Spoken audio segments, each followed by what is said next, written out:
Yeah, my son and I confronted the intake center in O'Hare Airport. We were flying home from spring break, and police officer actually approached us, and I showed him the one video of the interaction Ben and I had with the car with that drug dealer and the paper temporary license plates. And the officer goes, "You know where they're getting those vehicles from?" I'm like, "Yeah, they're stolen."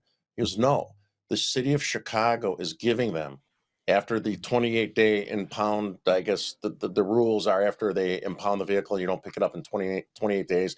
They typically go out to auction or sell them."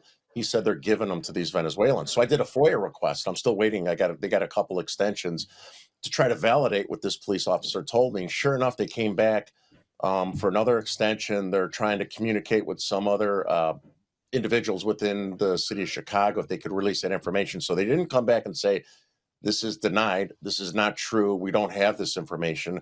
I think what they're trying to do is find out if there's a legal way to go around sharing that information with me. So the fact that they're consulting with other agencies or other entities tells you that this is probably true. They are literally giving impounded cars to illegals.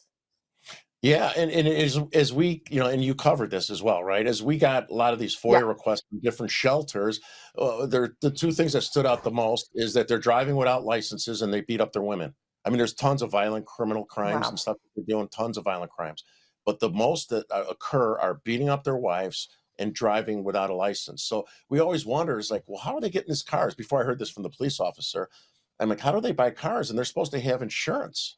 So, Mhm. like, like I get caught without insurance. I got to go and if I don't have my card on me, I have to go show up to court and prove that I have insurance. And then if I don't have insurance, I get fined and lose my license.